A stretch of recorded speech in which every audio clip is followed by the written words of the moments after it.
Exercise 6.5 का question 2 क्या है? Find the centre, foci, eccentricity, vertices and directrices of the ellipse whose equation is given. हमारे पास equation given है, हमने ये सारे एलिमेंट्स को फाइंड करना है। तो आइए स्टार्ट करते हैं। अब आप देखें हमारे पास इक्वेशन जो है वो जनरल फॉर्म में नहीं है, पहले हम इसे जनरल फॉर्म में लेकर जाएंगे।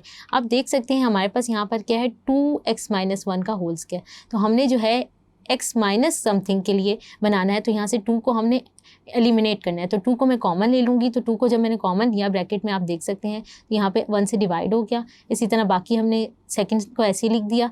फिर हमारे पास जो है 2 वो स्क्वायर से बाहर आ गया तो 4 हो गया, और फिर हमने ये क्या हो गया इसको लिख दिया। आप देख सकते हैं स्टेप्स इसके।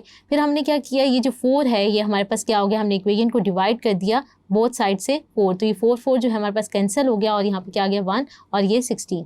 अब हमारे पास जो है हम ट्रांसलेट कर लेते हैं अपने इसको, तो हमारे पास क्या आ जाएगा x-1/2 को x ले लेते हैं, y+2 को y। तो इक्वेशन 1 जो रिड्यूस हो जाएगी वो क्या आ जाएगी x² / 1 + y² / 16।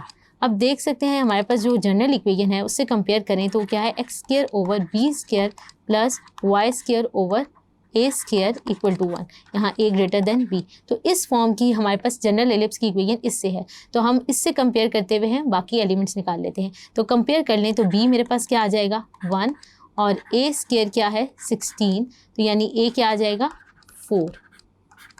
और अगर मैं c की वैल्यू निकालने चाहूँ तो क्या होता है b² a² - c²। तो यहाँ से c की वैल्यू हम निकाल लेते हैं, b क्या है 1 और a का स्क्वायर क्या है 16 - c²। तो ये क्या आ जाएगा, c जो आ जाएगा वो √15।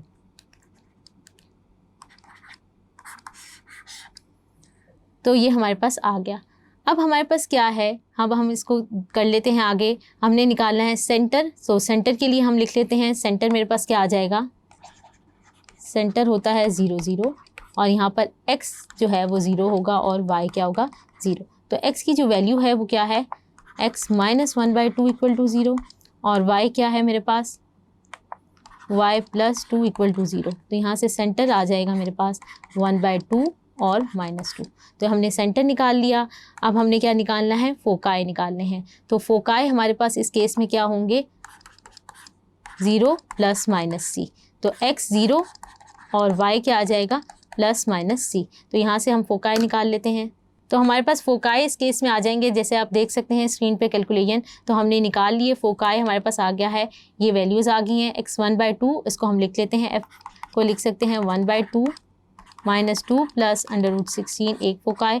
f प्राइम क्या होगा 1/2 -2 माइनस यहाँ पर क्या है 15 है। तो ये हमारे पास फोकाई आ गए हैं। अब हमने फोकाई निकालनी है, तो हमारे पास अब क्या है, वर्टिसेस निकालने हैं। वर्टिसेस इस केस में क्या होंगे, हमारे पास 0 ± a, यानी x की वैल्यू 0 और y क्या आ जाएगा ±a। तो हम यहाँ पर x जो हमने सपोज किया था उसका बराबर पुट करके यहाँ से निकाल लेंगे, जिसकी कैलकुलेशन आप स्क्रीन पर देख सकते हैं। तो हमारे पास वर्टिसेस आ गए। अब हम को वर्टिसेस की बात करते हैं, तो वो को वर्टिसेस हमारे पास क्या होंगे +-b = 0। तो वो भी हम निकाल लेते हैं। और हमारे पास था इसेंट्रिसिटी पूछी हुई थी इस क्वेश्चन में। इसेंट्रिसिटी क्या होती है, E = c/a। तो E यहाँ पर क्या है, C की वैल्यू हमने पुट कर दी, वो √15 थी और A की वैल्यू 4 थी। तो इसेंट्रिसिटी आ गई।